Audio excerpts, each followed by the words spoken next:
Hello, ladies and gentlemen, and welcome to the REC podcast, brought to you by the REC Toycast. I'm your host, Roman Chavez, and with me as always, Erik Icarus. Erik, what's up, dude? You can follow us on Instagram at REC Podcast. You can follow myself at Roman REC Podcast, and you can follow yourself. Gulag_J_Wielden.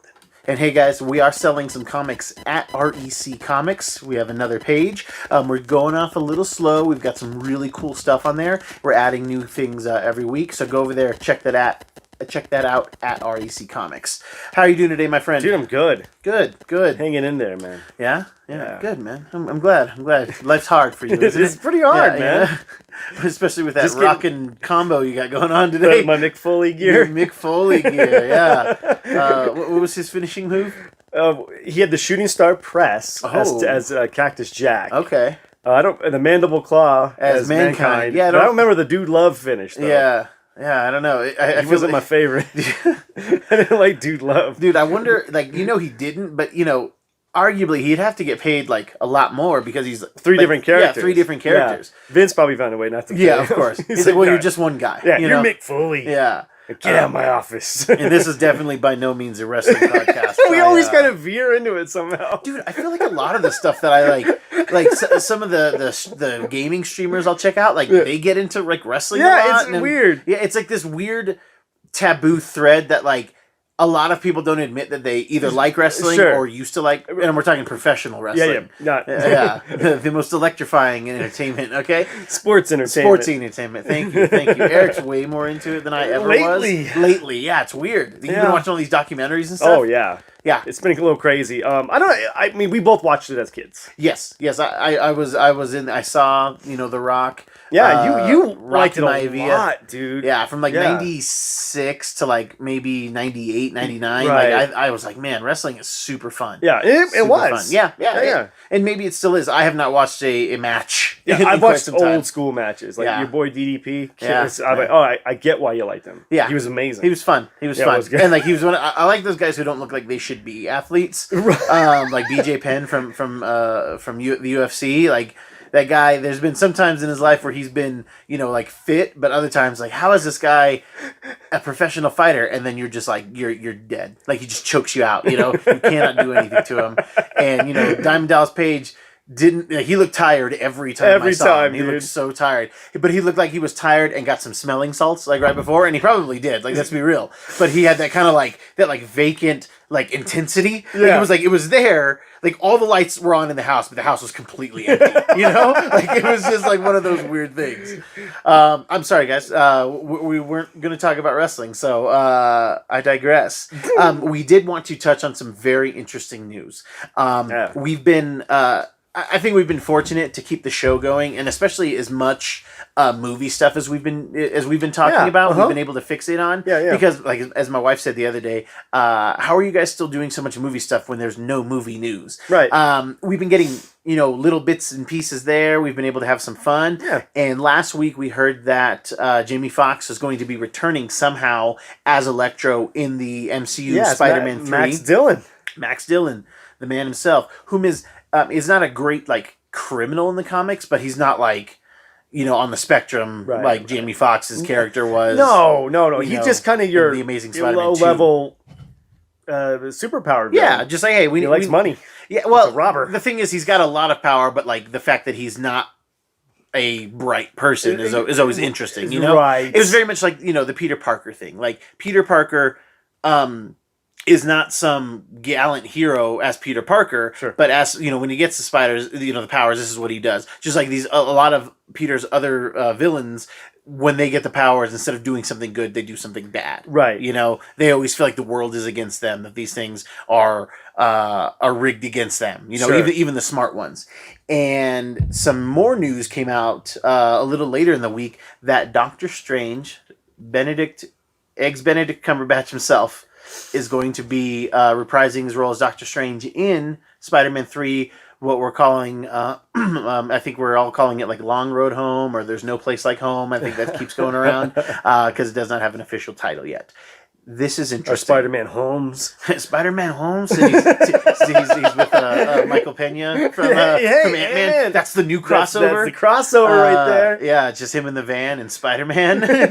In the van. In the van. Yeah, man, but I got the van, you know. Yeah, man, she left me, and then my mom died. So, okay, sorry. We're having too much fun, guys. I'm sorry. So, yes, Doctor Strange is going to be in this movie. Right. It opens the door for a lot of things. It does. Obviously, we're all, how is Electro going to be in this movie? Are we going to get Spider-Verse stuff? Right. And I think Marvel MCU desperately wants to get Spider-Verse money. I think so. And I think that this is a cool way to do it. Yes. What are your thoughts on bringing Doctor Strange in? I think it's, anything with the MCU, I'm never surprised. I mean, I'm surprised, but I'm never like, why would you do that? Yeah. It's always been okay, I think they know what they're doing. Yeah. But you got to trust them. You got to trust them because, these two, they did work together in the Infinity War and in Endgame. That's true. So it was a cosmic calamity, know. But I'm fine with that. Yeah. As a whole, these two probably wouldn't be linking up. Yeah, it's funny that you say that because Steve Ditko co-created Spider-Man and also co-created Doctor Strange. Right. So his designs are similar, which is why Spider-Man has he shoots his webs like this, and also Doctor Strange, we see him do his spells a lot like this. So that is all from the master, Steve Ditko, who passed away, not too long ago. Did not get to see Into the Spider-Verse, which I think he would have really enjoyed. I think he would have liked it. And I don't think he saw Doctor Strange. Wow. Either or it just happened right after that. But, he was very much, there were a lot of times where you could write him and he would write you back. Oh, really? But he did not want to talk about Spider-Man or any of that stuff. He was like, I don't look back, I only look forward. Right. Yeah, him and Stan had a falling out. Sure. And obviously Stan, as we know, loved the guy and all that stuff, but Stan did take more credit than he should have. He was in the kitchen, but he wasn't always cooking. Very true. I mean, that's the thing when you're the front man. Everyone thinks you write all the songs. Yeah, that's kind of what it is. It's like they were making a soup, and he was like, hey, this needs some salt. Right. I made this soup, guys. I made this entire soup by myself. Ditko carried it out to the table for you. Sure. He plated it up. Yeah, it looks great. Yeah, I mean, very few, when you talk about Stan and Jack, and then Stan and Steve, Ditko, it's insane how many characters these guys created, right off the bat. Yeah. Like in the first 12 issues of Spider-Man, it's like Electro and Lizard and Vulture and Sandman. Silvermane. Is Silvermane that early? No, Silvermane's in the top. I think he might be in the top 20 for sure. Green Goblin. Yeah. You've got all of these and then obviously Fantastic Four all the way through the 60, issue 60 and stuff. Yeah. You have so many. You bring Namor back to the Silver Age. He hadn't shown up since back in the 40s. Right. Black Panther, Inhumans, Silver Surfer, Galactus. God. So those three guys birthed an entire universe. It's intense, man. It's very intense. It's pretty crazy. It makes you wonder how and what they were on. I heard for the first time the other day on my arguably one of my favorite podcasts right now on Robservations that I can't get enough of this Robservations, guys. I know a lot of you guys don't like Rob Liefeld. I'm telling you, even if you don't like him, check this out. It's got crazy history about comics, and especially just from his growing up perspective. But he was the first person that I've ever heard out loud say, guys like Buscema and Romita Sr., that these guys were John Byrne, they were on psychedelics. Oh yeah, big time. That they were, dude. And he's like, I don't know that Jack ever was. Yes, he was. But I mean, it would be hard. You say that, but I mean, Jack was old. He was old in the 60s. Sure. He was old in the 70s. Sure. It's hard to look at his art and say he didn't take any. Very true. So that's why I could agree with you. Right. Because just the way he would lay things out, the Kirby balls and everything. It's like, dude, I've done. I'll allegedly say I've done hallucinogens. Yeah. And you see Kirby balls. Yeah. I mean, so I remember the first time I allegedly did these things, and I was like, oh. I've seen these somewhere. Yeah, I've seen these all through my youth in comics. You know, and it was just fun to hear an artist like, you know, and it makes sense, especially with somebody like John Byrne, who would have been, you know, young in the 70s when he was changing the face of the X-Men. Yeah, you know? totally. But this is very interesting because, like I said, going back to the idea that they want to get on the Spider-Verse, you know, we know that Doctor Strange 2 is going to be the Multiverse of Madness. We know that Wanda is going to be making some type of appearance in the Multiverse of Madness. I've got a story for you. I've got an outline. Lay it on me. Okay? With the help of friend of the show, the Big Tuna, he texts me and he says, what if... He says to me, Big Tuna says to me, he says, what if Peter goes to see Doctor Strange to get some type of, see if there's like a magical cure, magical spell to like undo his unmasking. Okay. And out of a sense of guilt that Tony died, spoilers in Avengers Endgame, that Tony died, he agrees to help Peter do something kind of against the laws of magic. And maybe in doing so that's what I think, or that's what Jordan thinks, and I think is a great idea. So I'm thinking, what if he says yes because of that sense of duty, and he uses magic incorrectly, and then this kind of triggers something with Mordo. Like Mordo was probably going to leave Strange alone for the most part, but if we remember in that credit scene, he thinks that people who are abusing magic are what's wrong with magic. Right. And again, an awesome layer to his character. Yes. Like he doesn't see himself as the bad guy. No. And you could argue he's, you know, if Strange is dabbling in places shouldn't be dabbling. Yeah. This guy's sort of like a sheriff to magic. Yeah. Gotta obey the law.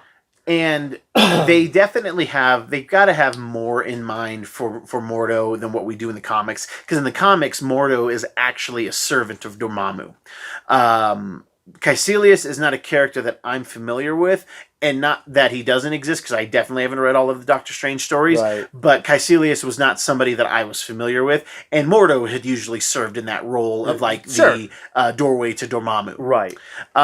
So I think that they really, and again, I think Marvel and Disney being ahead of the curve in their thoughts on diversity, because who batted an eye at all that Dormammu was black? Nobody said anything. Yeah. It was mostly fixated on the ancient one being white, white lady. Yes. That was where all the heat went. Yeah, that's weird. And I didn't even realize that until you just said it. Yeah, all the heat went to it being a white lady instead of an Asian person.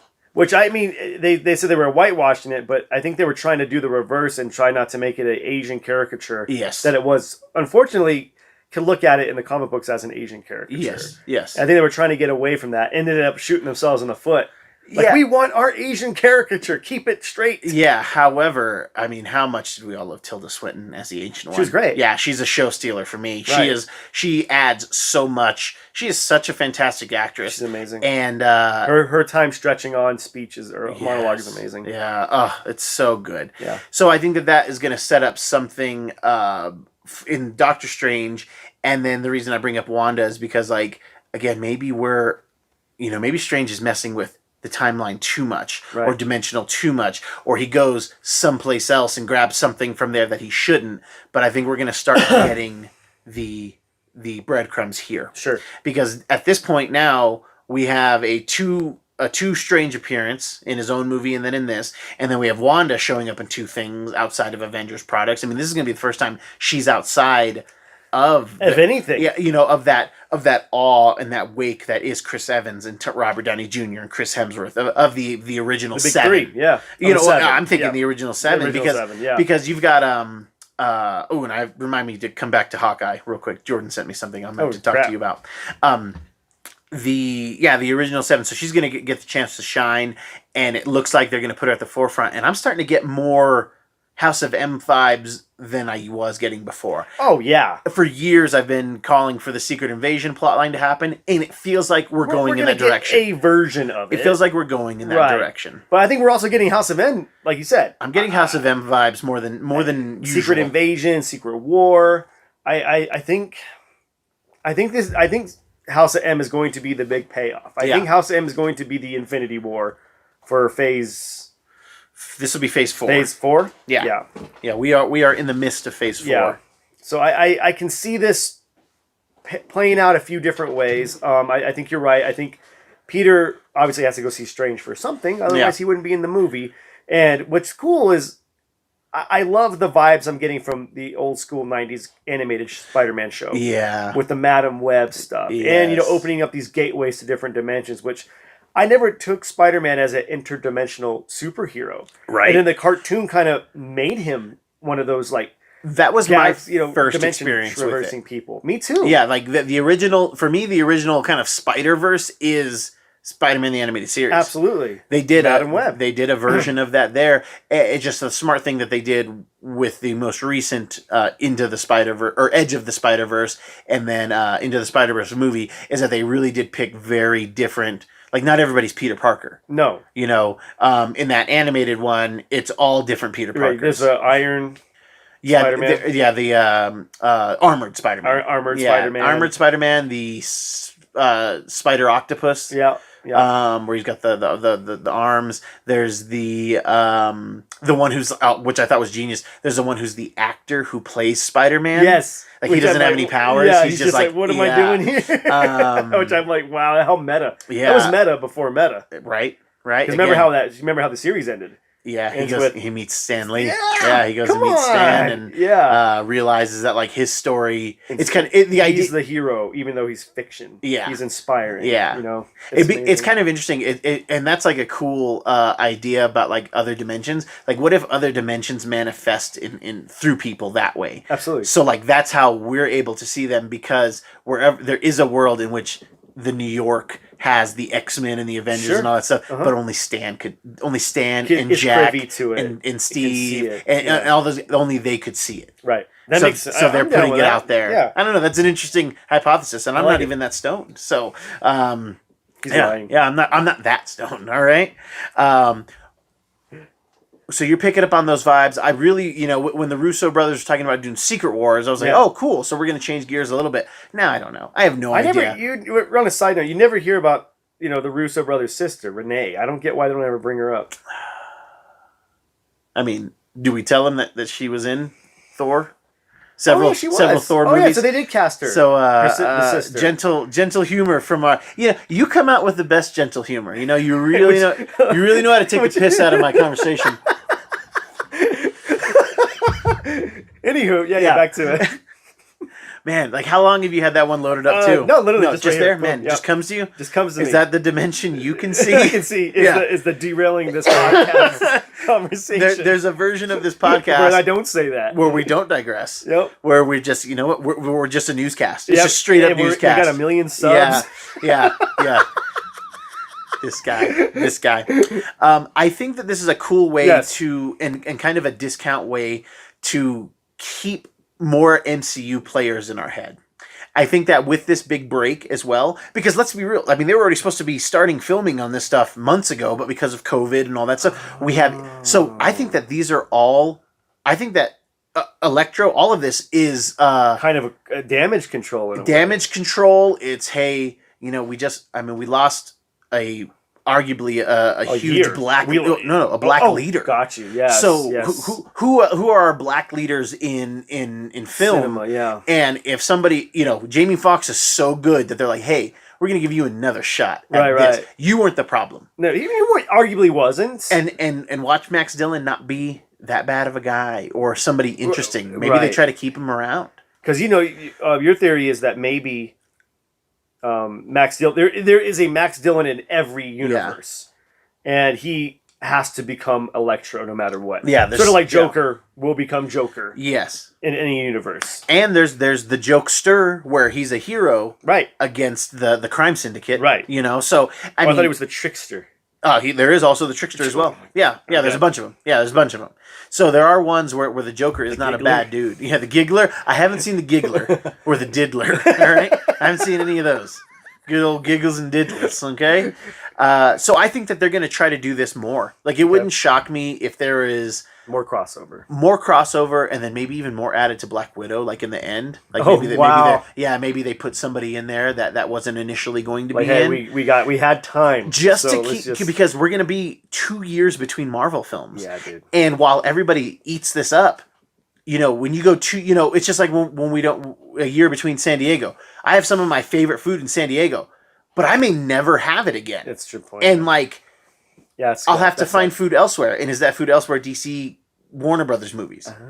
And I think DC not pulling the trigger and releasing their stuff on time, or at least earlier, like pushing way that far out. Yeah, come on, guys. I think they could really have owned 2021. This could have been them on the up Yes. come, come up, and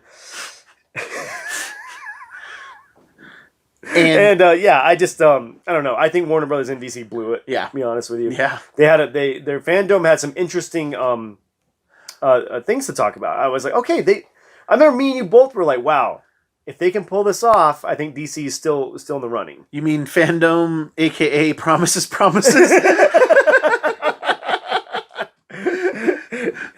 The next year will be broken promises. Yes. I'm thinking that we're gonna get more crossovers, and I think that they need to. Like who are there? Yeah. Okay. Yeah. What are some good ones that we need? Who do we need to stay pertinent? I think we need to get Star-Lord. We need a few of the Guardians to do something.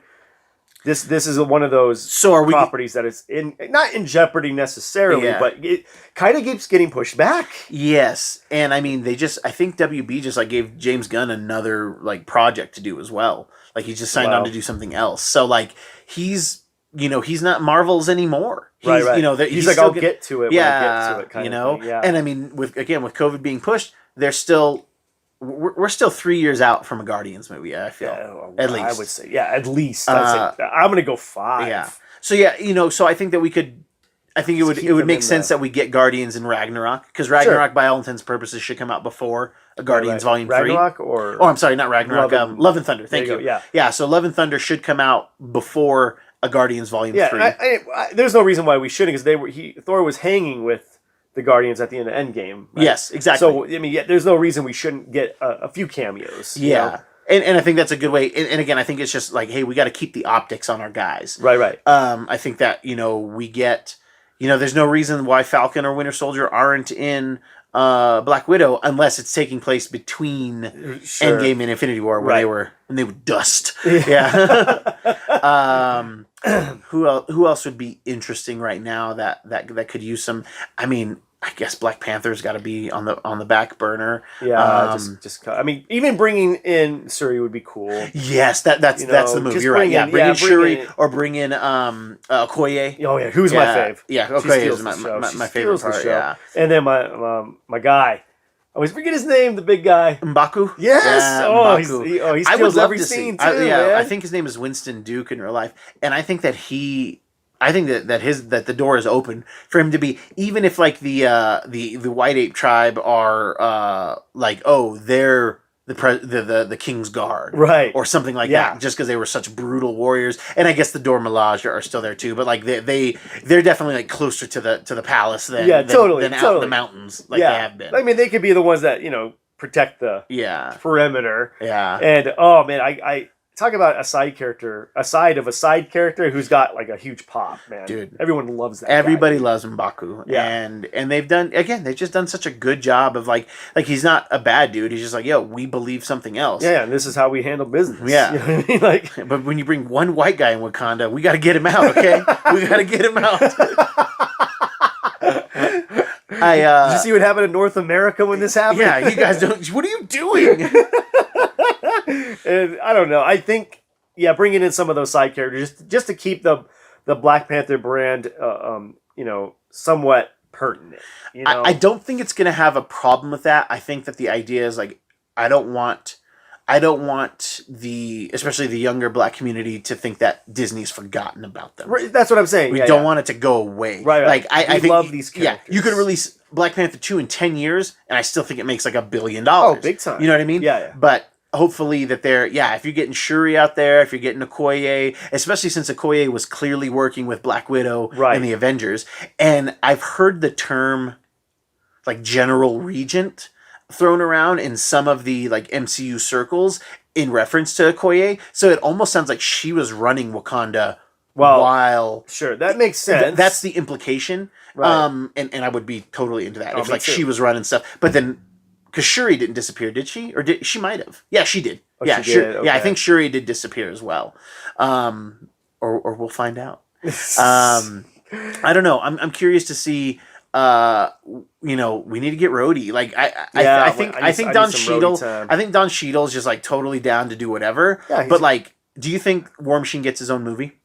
No. Yeah, I don't think so either. I don't think so. I don't know that he's I don't think he's interesting enough by himself. Right, which is sad because there's a lot of cool lore to his character in the comic books. Mm-hmm. And that, for the kids who don't know, he replaced Tony for a time. Yeah, he was Iron Man. Tony was all drunk. And that drunk was all flying around in the suit. And I think he would actually work as a good Netflix show. Totally. Just going in and busting up terrorist groups every week, or in every episode. I could be down with that, dude. Yeah. Hunting down AIM and Hydra people. Come on, and why are we getting that? I don't know, man. I think that they're just like, it's too much like Hydra, and we did that in that show that we barely acknowledge. I know, God, that's very sad. It is. It is. The whole thing is just a bummer. And Hulk, we got to bring in Banner somehow. Yeah. Banner's already done the team up thing, so at least we know that it's there. Yeah, but people loved it. Yeah, and unfortunately, this is an age where you have to stay in the spotlight. Yeah, and if Hulk doesn't have the luxury of having his own movie, his own marquee movie. Yeah. Granted, Ragnarok was a Hulk movie. Like I said, if we don't get Ruffalo in She-Hulk, I mean, what is the point? What's the point? What is the point? Yeah, just don't even call her She-Hulk. Call her something else. Yeah, like it would be terrible. Yeah. But who else got me? Hawkeye. Who are you gonna bring up? The Hawk. Dude, so I need to see if this is real. But Jordan sent me this thing that was like an edited. Originally, I don't know if it was a deep fake. It was really good. Deep fake. Yeah, where it's like a deleted scene from Age of Ultron. Where you remember when they lay down Pietro's body on that thing, and then he lays next to him. Yeah. Like in this deleted scene, Hawkeye is smothering him, and it's like footage of that, and then the way that he rolls off was like just like it was in the But yeah, there's a version of this where Joss had him kill Pietro, which is very interesting. It's like you didn't see that coming. Yeah, I know. Oh my God! Yeah, that would have been. He's like, "What are you doing over there, Clint? I'm just checking his pulse. Yeah, just making sure he's dead." Yeah, slaps him and goes, "I win." Yeah, I would have very much disliked that because I really like. Yeah, I wouldn't like that either. Because it makes his end game kind of flip to Ronin. Oh yeah, of course it makes sense. He was he killed a killer. Guy. Yeah, he killed this dude, and instead of being a killer of killers, he's just a murdering bastard. Yeah. Oh.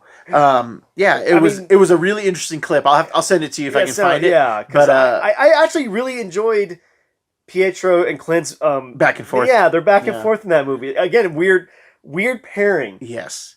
And it just worked. Those two worked good off each other. And in the comic books, they used to do stuff like that all the time. They used to do Spider-Man team up, which for a few runs that went several issues, and then they also did Marvel team up. Right. And they even revisited it again in the Ultimate Universe, and they did Ultimate Marvel team up, which was still very spider heavy. Sure.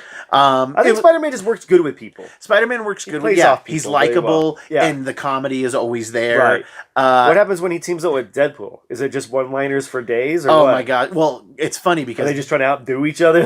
No, Peter gets so annoyed with Wade because Deadpool is or Spider-Man is Deadpool's favorite superhero. Oh. So yeah, like so because the costume. Yeah. Oh, that's funny. That's very funny. That's the kind of inside joke. Okay. So yeah, Deadpool's favorite superhero is Spider-Man. There's an excellent story where Peter and Wade are fighting, and I can't remember who the bad guy is, and Peter gets knocked out. Right. And like Wade puts on his costume and goes out and saves the day as Spider-Man as like a favor, so that Wade doesn't get any credit. Right. Yeah. Right. And it's just funny because he takes his mask off and he puts his mask on Peter and he just like kisses the forehead and then like goes off. Yeah, it's hilarious. So yeah, they've done a lot of teaming up as well. And yeah, Spider-Man's just always a good vehicle for that. Yeah, because he's just so likable. He is. Yeah, most people do like him. I mean, him and Wolverine team up a lot. It's true. Which again, we're ripe for that. We're ripe to get that. We could get that eventually. Oh, another rumor mill thing too that I hadn't told you is that apparently, according to sources, allegedly, Kevin Feige's been trying to talk to Hugh Jackman, and then the internet rumor with that would be also for Spider-Man 3. which would then set up again more multiverse stuff happening. Wow, so they really want to do a live Into the Spider-Verse. I think so. I think Feige saw what Sony did and was like, okay, yeah, let's do this. Yeah. And saw the ties to the cartoon, which 90s kids like us will remember and be like, oh, that's awesome. You know, let's see what they can do. I feel like Phase 4 is just going to be a lot of dimension hopping because we're getting it in Multiverse of Madness too. And I think that they should, because I think Black Panther was going to be a very big focus. Sure. And maybe, you know, I think Black Panther will still be involved, but the focus might be shifted. It's shifted. Have to be, you know, because I think that we were trying to get our new big three to be Black Panther, Doctor Strange, Captain Marvel. Yeah. I think that was going to be kind of our new big three, with the kind of alternate of Peter Parker. Right. Kind of, you know, the satellite guy that's around the three of them. That's like always like but guys, this is not what heroes do. Right. And I haven't heard anything about Captain Marvel. A sequel. You know, it's funny, we didn't even bring her up as who would you like to see cameo? You know, because she's OP. She's way OP. She's OP. Yeah. I mean, I think that, I want to see her kind of do it by herself first, because she kind of had a lot of help from the Skrulls in her own movie. Yeah, that's a good point. With Nick Fury. Yeah. So that's already a good crossover right there. That was a good, odd couple team up. God, Marvel, you're doing a lot of good odd couple nonsense. And they used to do that in comics a lot, because it was just like, we need to get our characters out there. Like, really? They had to use them enough times? It was just like, hey, if one kid will buy a Spider-Man book, maybe he'll buy a Spider-Man and where he's and with Captain Beast. Yeah. And then they used to have printing limitations, so that's why you'd always see those double-sized big issues, like Iron Man and Cap, Hulk and Iron Man. You would see those because there's, you know, it was such a repressed and suppressed media form, especially with the comic books code and all of that stuff. It was very they used to really put print media like comics through the ringer. Yeah, you know, there was always stuff that they had to do to meet. That's crazy to me, dude. You know, we should do some research and inform our readers on that. Yeah. There is some very interesting stuff that they do with the comics. I think we need to. Yeah, I think we should, because these newer readers don't even know what the comics code was exactly. Yeah, and maybe we do years. I think we need to do that. It's been years. It's a very funny, ridiculous thing that happened. It is. I think it warrants an episode, or at least a discussion. It should, because it's very funny, and especially in this PC culture day. Oh, I know. That was doing the PC culture nonsense before. Yeah, and I mean, comics still do the PC culture, but then they'll also push the envelope. It's a very weird micro. It's a nice balancing act. Yeah, just this microcosm of what's going on, and then also having to retract stuff, but then putting out something like The Boys as well. Right. You know, there's a lot of that type of stuff. Totally. I'm very, very excited. It's crazy that we would get such big Spider-Man news back to back. Right. Do you really want Hugh Jackman back though? I was hoping to move on. I'd be. I mean, I'm stoked, but it's oh, come on, man, just cast a new Wolverine, please. I know, because it's we're just not letting that one movie. Heal. Yeah, exactly. We need to be like Wolverine. We need to heal. Yeah, but I mean, I'm still we didn't get a Wade and Wolverine movie. We didn't. We didn't get the real team up. Not in Origins. We didn't get. You know, and we see it playing out in real life. We see Ryan Reynolds and Hugh Jackman going at each other. Yeah. And just imagine, that's how it would be. It's so funny. And it was just it's such a disservice. And I bet you Feige wants it. Oh, he does. Feige's trying to do it. I think he is. He's you know, if you believe the rumors. Now, everything is just juicy. I'm sure there was a meeting. There had to have been at least a meeting. At least a phone call. Yeah. It's good eye. Right? I mean, his Australian accent isn't He's so not thick. Crikey. Yeah, he's not hunting anything. If that's what you're asking. Or being hunted. Yeah. I can't believe crocodile hunter died from a fish. Well, it's a stingray. Yeah, but I mean, come on, man. All right, kids, that's our show. I'm going to stop him. I'm going to stop him right there. Stop myself. If you like what we're doing, and if you love this guy right here, I love him, please hit that subscribe button. Tell your friends. Let us know what you guys think about the MCU. What are some team-ups that you want to see? Are there some weird team-ups that you think need to happen? You know, in comics, Conan the Barbarian has been in the Avengers recently. They've been doing the Savage Avengers storyline. Doesn't make any sense, and especially since, technically Conan's, not from the past. He's, from a different Earth entirely. Oh, is that how they... I don't know. Okay. I don't know. I don't know. I've got to remember, because that was always remember the What If books? Yeah. Where he came to modern day. Yeah, it was very strange. The cover? Gun? Yeah, so strange. Anyway, see, digression. Yes, let us know what you think. What are some team ups you want to see? It would have been nice to get that Black Panther Hawkeye team up. They kind of reconciled, because it was really kind of reconciled. They did, and I never give it to me. Yes, exactly. Which is cool. I remembered his name. I did not pick it up. Yeah. You remember because he's like, I don't care. Yeah. It was awesome. It was awesome. Eric, do you have any final thoughts for us today? I want to see. I would like to see Tobey Maguire get in on this. Why not? I think we're going that way, especially since Raimi is directing Spider-Man 3 or Doctor Strange. So even if we don't get him in there, we might get yet another Spider-Verse breadcrumb in Doctor Strange. So why not just bring him in? Yeah. And you had this odd idea like last year about real quick. We did a show when we got the news about Doctor Strange, and you are trying to. We were talking about Into the Spider-Verse, and you go, how cool would it be in the sequel to Into the Spider-Verse 2? We got Andrew Garfield and we got Tobey Maguire, like animated versions of them. Yeah, so I feel like you were onto something. It's just like they're flipping it. Yeah, you know what I mean? Yeah, because what if? Here we go. Let's do it. Yeah. What if in Raimi's Doctor Strange 2, Doctor Strange goes to Tobey Maguire's universe and is like, oh, hey, I know the Spider-Man in my universe. You're Peter Parker here. You're Spider-Man. I need your help with this. And then we get like a weird Tobey Maguire, Spider-Man, Doctor Strange team up for like 20 minutes. I'm just throwing it out there. That would be hilarious. It would be mind-blowing, and it would be awesome. Dude. And it would be awesome. And it sounds like they're starting to piggyback on what Flashpoint or what the Flash movie is doing too. Right. This is all the rage. Alternate universes, alternate realities. It is all happening. because of Spider-Verse. Yeah, because it rocked and it was amazing. Because how crazy good is Spider-Verse that the average fan didn't know any of those characters. No, and now my daughter's like, I love Spider-Ham. And likes being Spider-Gwen. Yeah, loves it. Dressing up. It's the craziest thing. It's nuts. We leave you with that, kids. Thank you so much for watching. I have been your host, Roman Chavez. I'm still Eric Icarus. We'll catch you on the next podcast. Sounds like we have more to talk about.